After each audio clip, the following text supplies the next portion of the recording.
time to talk His Dark Materials. It's season 1, episode 6. It's called The Daemon-Cages. Holy shit. That was an amazing episode. Wow.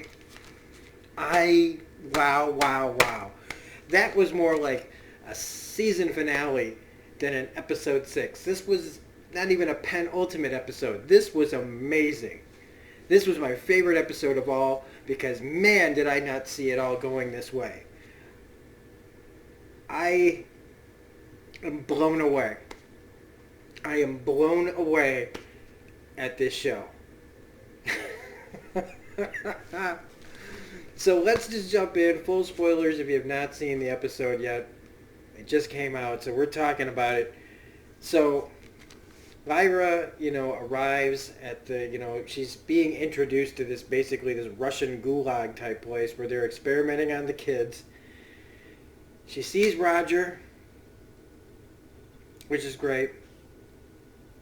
But they have to be all on the down low. They don't want anybody to know each other. Everybody's being real sketchy around each other. They don't want anybody to feel attached to anything. They've still got, in the room that Lyra's first in, they've still got their demons.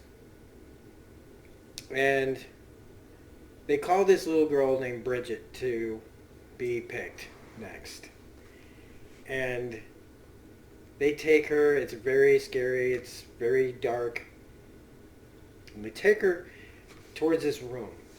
And the way that nurse is looking at her from behind her, over her shoulder, man, I really did not like how they were looking at her. It just, like she's just a kid, but she's looking at her like... So they take her into the room, and then we get this shot of this really creepy lady just standing there. And her breathing's all weird. And she's just like... And I'm just like, what is going on? What is with all these people are being really creepy. They're being evil and they're being creepy. Like they snap her fingers and she's like, ugh. Now we find out what's up with them. But I thought she was just another evil person. He's like, where'd she come from? What's with the breathing? So they do this thing where they're taking her measurements. Which is basically, she calls him out. She's like, you're taking pictures of dust, right? You're measuring this. And this guy's trying to, he's the guy that's just following orders. Yeah, nothing bad has ever happened from people who are just following orders. He seems like a nice enough guy, but he's not. What he's doing, what he sees he's doing, he's just as bad as anybody else because he lets it go on. These people are bad people. I don't care. I've got a lot to talk about. I have lots of notes on this. So there's an alarm that goes off, like a fire alarm, and apparently it always happens after they take someone away. Or it's been happening after they take somebody away. So they get all the kids together. And by the way, this set, even though it could be just usually, it looks like a prison. The production on this show is amazing. I can't get over it. But they get all the kids together, and Roger's telling Lyra, don't make any trouble. It's really good to see Roger, by the way. It really is, and that they haven't cut out his demon and all that. Yeah, this kid, I like him. Look, anybody that watches my channel, I'm not big on kids. So the fact that I'm even reviewing this show is crazy to me because I like this show a lot, and it has a lot to do with kids. It also doesn't hurt that Daphne Keane is one of the great, she's going to be a great actress, man. If she sticks with this, oh, man. So he tells her to not make trouble, but come on. So even I was kind of on the side of Roger at this point. Because these episodes tend to get worse before they get better. And I mean really worse. So she starts throwing snowballs and creates a big enough distraction where everybody, it turns into chaos. And her and Roger take off and go to basically. I think they're trying to escape, right? They're looking for the way out. But where they go, man, that does not look like the way out. And this is where they find the Daemon-Cages, where you see the demons that have been severed from their person. And they're in there, and they're just like banging their head against the walls. It's really sad, that I get. It's weird that I give a crap about these little CGI animals, but they looks like they've been lobotomized. Like their souls have been lobotomized. Like they're alive, but they're just like, dude. Like they have no purpose. They have there's no thoughts anymore. Their connection to the world and their person has been cut off. It's the same way that Billy Costa was. I find all this fascinating too. This way that they and even more so later on in the episode, how the longer I watch this show, man, like I've talked about how I'd like to have a demon, but man, there's also like a lot of danger, and like you really got to take care of each other. Like you can't just be like some kid like in our world who is like, yeah, can I have a pet? And then you don't take care of it, and it dies. Imagine if you got your kid like a goldfish, right? Or a turtle or a fucking gerbil or whatever. And, you go like, well, we get you a gerbil, but if it dies, so do you. So either we'd have a massive child death, or people would be really, like, you'd see gerbils living forever. Anyway. The kids that they're taking, they also find them, and they find them in the room, and they're all shaved heads. And all I kept thinking about again was like, this is like a concentration camp, man, in a way. Like these kids are all shaved their heads, they all look like they're dead, and they're just like, we cannot let ourselves become like this. And I was thinking at this time, like Lyra's like talking about, we're going to set an alarm up, man. We're getting everybody out of here. And everybody's got to get ready. So make sure that when it happens, you're ready to go. And I was thinking at this point, Lyra, you're brave as hell. But this feels even too bold for her. This kind of episode usually takes a while to get through. Like this isn't one of those one and done usually type of situations. So I was completely feeling like somebody's going to betray her along the way. But they talk about the doctors. We get to see the doctors here. They're having a drink and they're talking about if it wasn't, the escape of that idiot Egyptian child. So this is who we're dealing with. People that talk like this. People that feel this way about what they're doing. Like the one doctor's like, are you sure we're only doing what's necessary? And it's like, what's necessary? Okay, so like, they're on the verge of some great discovery. And I was thinking to myself, who else was experimenting on people? Kids too, women, children, everybody was the Nazis. And I know that maybe it's, people always throw that phrase around, you're being like a Nazi. But these people are being like Nazis. This whole greater good, this discovery, this trying to experiment on them, trying to free from the tyranny of sin. I was like, what the hell are they talking about? Now it gets explained to me better later. But they're trying to prove this to the magisterium, and I'm like, what price? At what price? Well, what price aren't they willing to pay? Killing kids should always be too high a price, right? It really should be. But apparently not to these people.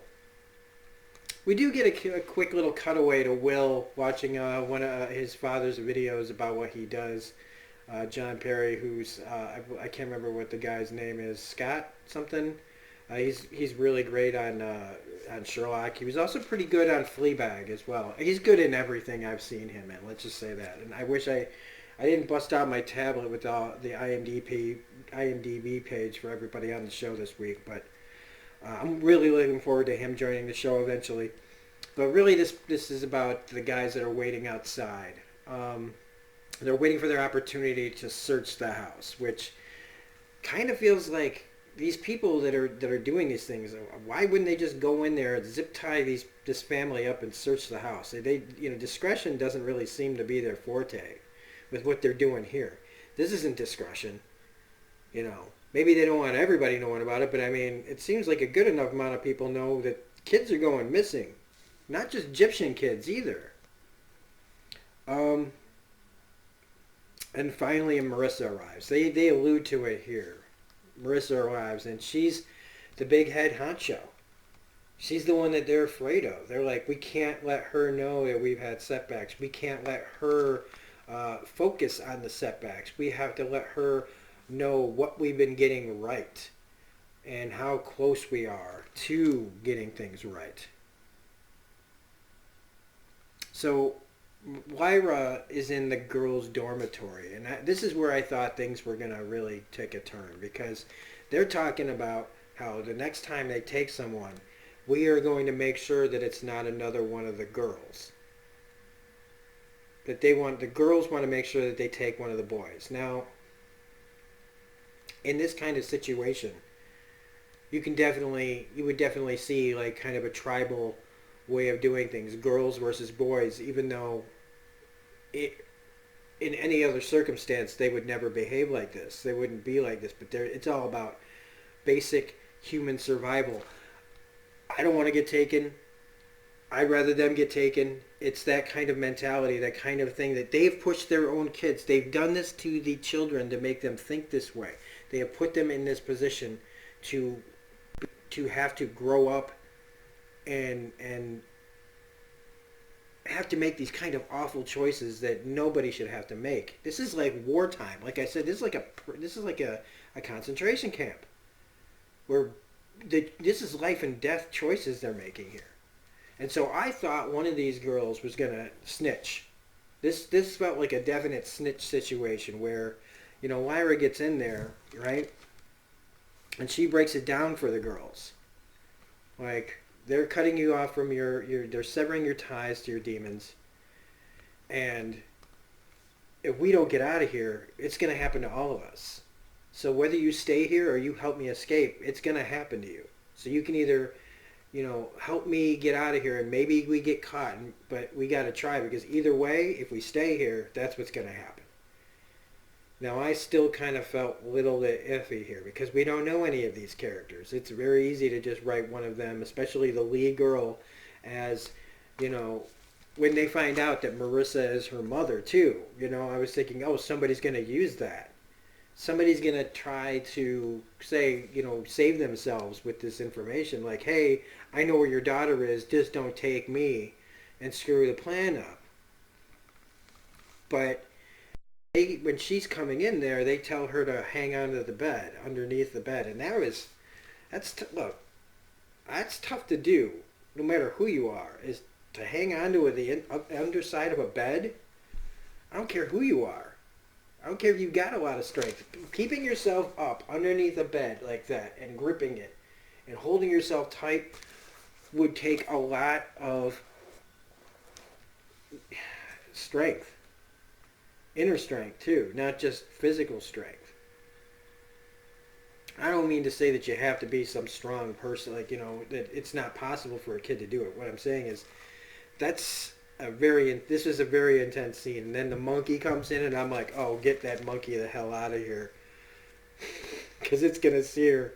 And they don't. And then when she opens the door again, she's like, well done. I was like, get this bitch.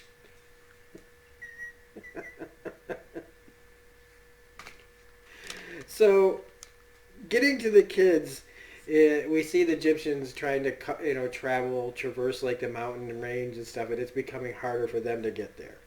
So they kind of want us to think, like, oh, this ain't looking good. They're not going to get there in time, And that's how I felt.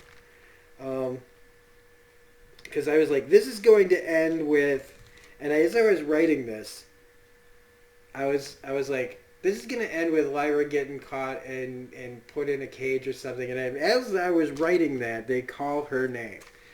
They call Lizzie, not Lyra, but because she's using that fake name. But they call her Lyra, and I'm like, oh, here's what I was just thinking. is they're calling her up early. But then I also thought, and I looked at how much time was left in the show, and I'm like, okay, this is really early in the show for this to be happening. I was thinking that this was the move that gets made at the end. So uh, she tries to run, but they get her demon. They incapacitate her, and they throw her in this big machine.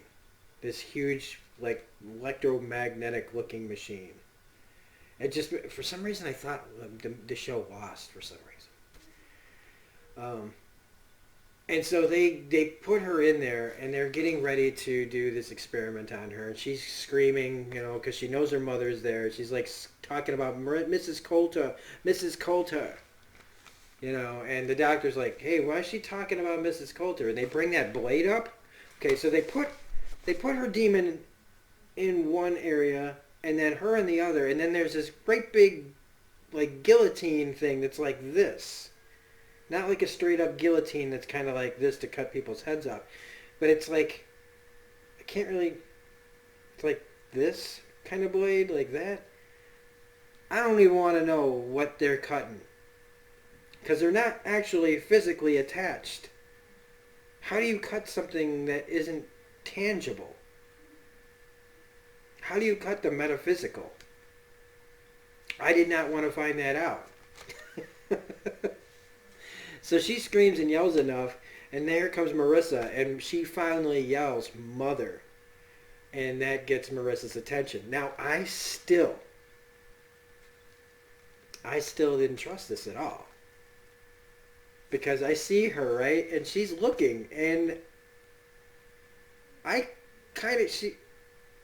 she stops it, right? She stops it, and she's, but when she starts reaching her hand out, I swear I thought she was going to just make that turn and go, well, she's just another kid. But she doesn't. She doesn't. I'm cynical, guys, all right? I just did not... I'm a realist, too. Like, I'm thinking, if Marissa's this bad, like, and she treats other kids like this, why wouldn't she treat her own kid like this? But she's one of these hypocrites, where she'll save her own kid, but not, she won't risk her kid to save this world from the tyranny of sin. She'll let other kids die for it, but not her own. So just, and Lyra sees this. So, but I still kept going, well, she could always change her mind, because I just don't trust her. And that scene, the scene that's coming up here behind me, when her and Lyra are in her quarters, right? And that look that she's given her mother. Okay, this is a little bit hard for me to believe, because even though Daphne Keene's a really good actress, I was thinking, if I'm Marissa and I'm knowing what I just put my daughter through, and she knows all about me now. She knows. It's all out in the open. She knows what I do to these kids. Would you, if you're Marissa, trust anything that Lyra has to say? Do you think that she's that blind? She's been able to be this capable. Myself, maybe it's just because it's just how I am. But for the story's sake, she believes her. But that look she's giving her, or it's not hate. It's just kind of like, there's a real, honest, and pure anger. At not like, why did you abandon me? Why didn't, why was my life the way it was look? She's looking at her for what she's doing right now. Like, you're a part of this. You're the one doing this to all these kids. Look, like, giving her the 1,000-yard stare. So she tries to explain to her that she wasn't equipped to be a mother, and she wanted her father to be able to, Azrael, to do what he wanted to do. And I felt like, she says, dust is not a good thing. It is like guilt and regret. And I'm like, what the F is she going on about? Puberty lets dust in. Making us what? Like, she's talking about that at puberty, we go nuts. our hormones go nuts, and that's a problem. That they're trying to cure that. They're trying to cure us of the problems that happen at puberty. That we become these wild, reckless people. And they're trying to end that. And I'm like, so that makes us what? Mindless, emotionless drones that are easily controlled? Is that what this is all about? Is that why they're interested in the whole thing with the Magisterium? Is that what this is? That the Magisterium wants full, docile people to control this world? That's what it feels like we're going towards. Why would Marissa want this? Like, she's a wild person. Is she like one of these, is she self-hating? Does she hate who she is? Does she hate how she is? Like, does she wish she was one of these just mindless drones? She seems to enjoy her life quite a bit. Even if she says, like, it makes me think of when she was talking about how she like, when she's walking on the edge of a roof and how she likes to just think about jumping off. She's an odd person, man. But I don't know if you all agree with me or if this is part of the books and everything. But there's that blade. Look at that. I don't know if I'm on the right track here, that this is all work for the Magisterium. That this world, they're tired of people having free will, and they want them, if they can get rid of their demons and sever that control. They won't kill them, right? They just keep their demons. Probably have to feed them, and I don't know what the final solution is to this freeing people from tyranny of sin, but these people. So she gives the great, she tells her you're responsible for Billy Costa, and she's like, you know who I am now, and and she gives the greater good and speech, I'm sorry speech, and she's even crying a little bit, but it's like, I don't know, she's just so full of shit, man.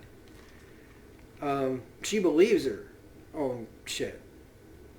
So she and Lyra, it's appear to be coming to some kind of understanding. Lyra starts to kind of like act like, she's coming around. And anybody, like, if anybody believed that that's where this was headed, I mean, I got a bridge to sell you, real cheap.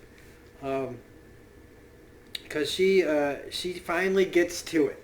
I feel like this whole scene was really about getting to this. About where's the alethiometer. Like, this is all a performance to me. Of course it's a performance, she's an actress, but you know what I'm saying. Like, this performance that she's giving Lyra, that she actually gives a crap. And I think she does. I think she's a really good liar. But I think that in the end, she was there to get the alethiometer. And then she says to choose a side once and for all, who do you belong to? And she basically says, well, he left me, and you're here, and you're my mother. And she gets that, I'm your mother. Oh, okay. So she gives her the tin. That she's like, I was being careful with it. And she's like, oh, you really have been careful with it, because it's all soldered.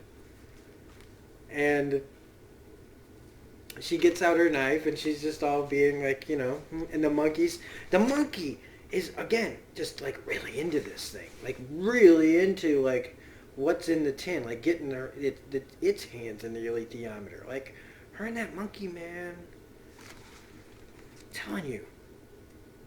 So she pops it open, but it's not an alethiometer. It's the spy bug that they captured, and it zips out. And it took me a second to realize what that was. Because I went, wait a minute, why is there a demon inside the tin? But I literally forgot about the whole capturing the spy bug. So this distracts her enough for Lyra to get out. Lyra gets out of the room, closes the door, takes a fire extinguisher, and bashes her lock at her like door controls so that she can't get out.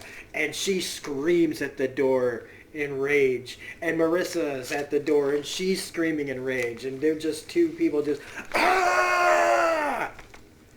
And it was awesome because that's Marissa right there, the real Marissa, just, oh, foiled again by my daughter. And it was great.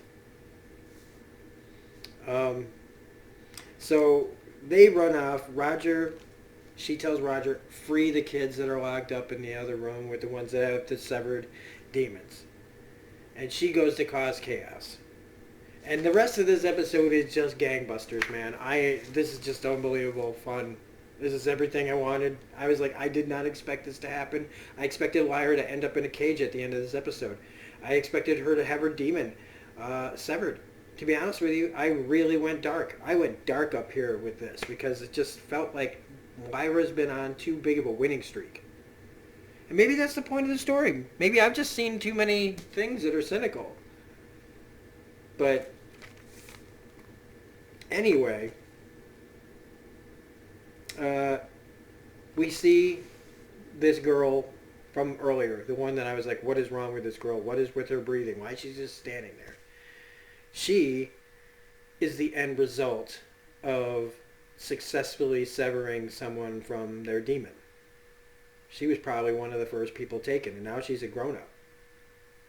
And she's just a drone, easily controlled, just does what she's supposed to.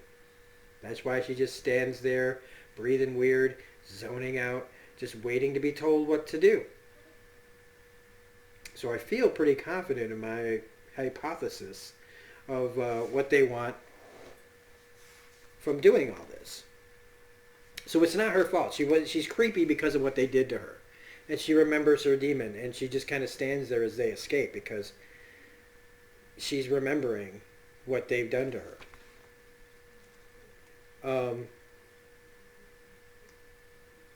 So Roger tries to get the kids out, and they don't move. They just kind of sit there because that's what I expected them to do. And sometimes I don't think I'm near enough my mic. He tells them, do nothing and your demons will know. I don't know if that's true. I think he's saying anything that he can to get them out of there. But it's a good speech. It's a really good speech. It's a really, for a kid, to come up with this on his own. Sure, it's written for him on the page, and sure, somebody wrote it in a book, but it's pretty good. Roger's a great kid. I like him. Like I said, I'm not really into kids. So he gets them out. He gets them to leave with him. Meanwhile, Lyra and they get to the machine, and they said if you leave the door open when it's running, that the machine gets fritzed. So she basically just starts pushing all the buttons that she can think of, everything, the whole thing, until it just starts shaking. And again, I think this is why I was thinking about Lost. It was like with the, spoilers for Lost, but the hatch. If you haven't seen Lost Season 2, stop listening to me for a second. But in that, it just kind of crumbles up. And that's what we have here, where the whole thing just kind of starts imploding on itself and cracking the whole place up and bringing it all kind of down around her. So something does happen, all right. The whole place goes, and I'm telling her, like, I'm screaming at the TV practically, going, "Get out of there! Get out of there! Stop standing around and move!" Because I'm still convinced that she's gonna get caught. I'm still there. I'm like going, they're gonna get her. She's gonna be standing around like a kid and not, know what to do for a second. Somebody's gonna get their hands on her. But she leaves. A whole bunch of things blow up, and then after this, it's just me kind of going like, ah, yeah! Like first you see the airship coming up, and I'm like, please, airship, yes! And Marissa has to make, her monkey shows her the way out of the room. So she has to crawl her ass up into the ventilation shafts like John McClane style and get her way out that way. I thought that was great. Then all of a sudden, the kids are at the door. They're getting ready to escape. And the doctor comes up with a couple of soldiers. And he's like, none of this silliness, right? And then all of a sudden, Egyptians come out of nowhere, and it's an attack, and they start killing the guys that are there. And she kills Billy's mother, kills the doctor, and another soldier comes, and you think, oh no, they're gonna get caught again, and then kaboom! It's Lee with a great big freaking like shotgun and blows that guy away. And I'm just like, this is the best. And Lyra running around outside, the guards getting close. All of a sudden, boom! There's Yorick knocking guys around, and I'm just like, woo! And then we see witches like Seraphina's flying around. I'm like, woo! I don't usually get like this, guys. I know it, man, but this was amazing. And so the doctor goes, we need to get to Lyra. Right? We need to get to Lyra. And all of a sudden, just Seraphina, the witch, comes down and just stabs everyone. Just stabs everyone, including this chick right here, right in the chest with a knife. Takes everybody out. And I mean, it's beautiful. You're seeing all sorts of people, the bears and the witches and the Egyptians freeing everybody and killing all these guys. You're seeing demons get poofed. And Marissa then, after it's all said and done, is kind of looking on quietly, just like seeing what them all that they've come together to rescue them. And I don't know really what's going on in her head at this point, but she quietly makes her way. She quietly escapes. And I thought that was a little convenient, but hey, a lot of things have been kind of convenient in this episode, but I loved it anyway. I loved it. This is a good story. This is a very inspiring story. It makes you go and stand up and cheer. And you know what? Sometimes even I need to see something that's positive and not cynical, and see something that's where you want to stand up and cheer. And just don't see that anymore. You just don't. I just don't feel that way about most things. So Billy's mom tells Lyra to go.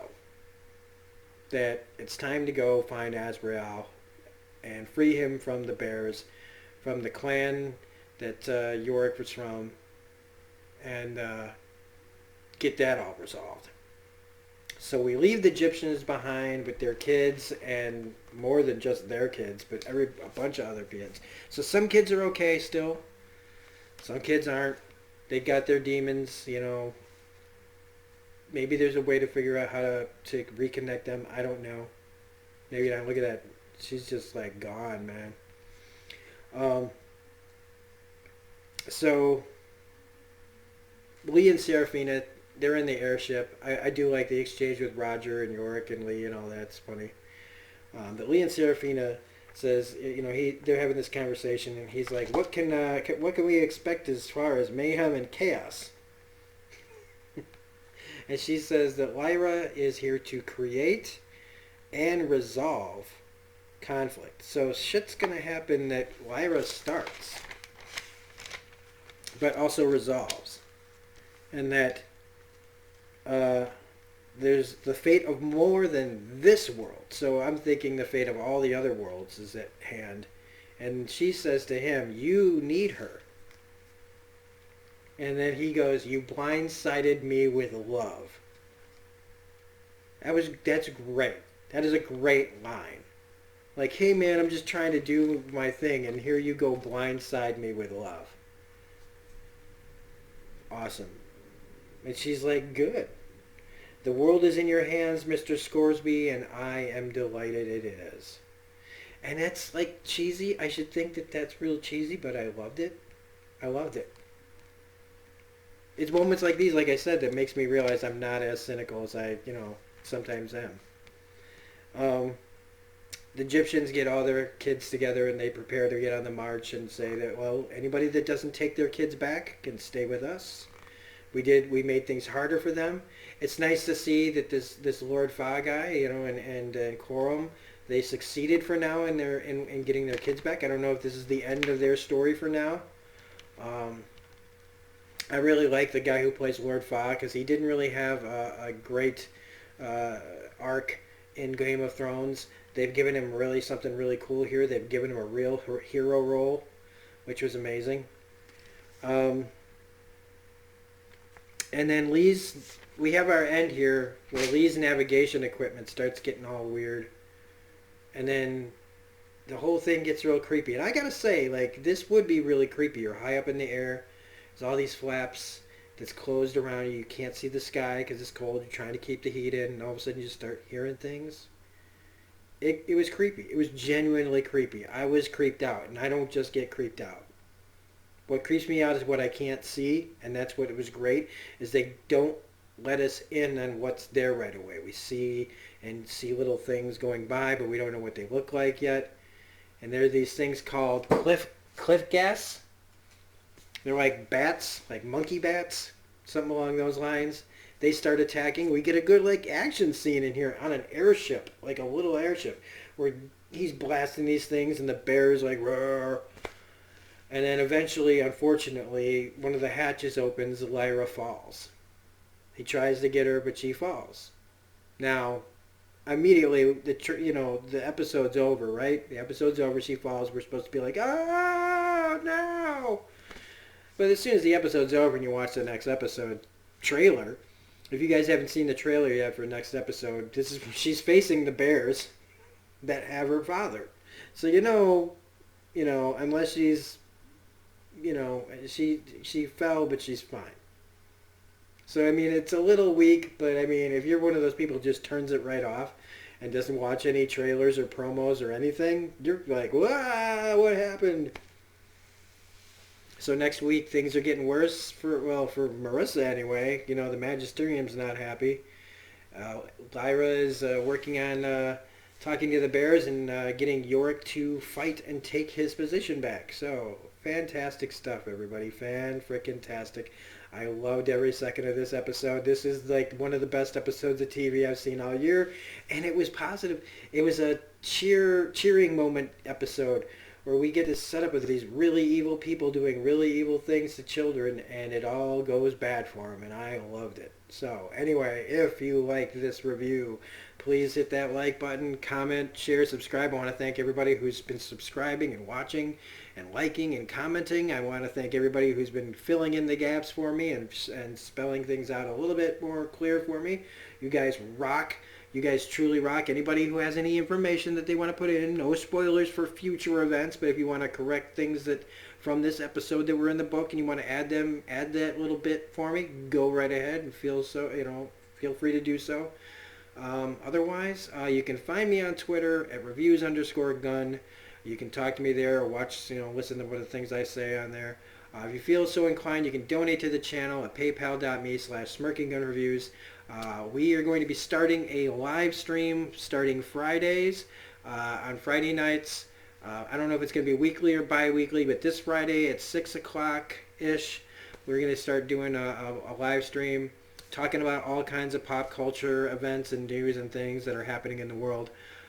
Otherwise, check out the channel. We've got stuff that comes out daily. We've got on Sunday it's Watchmen, Monday it's Batman the Animated Series and his Dark Materials.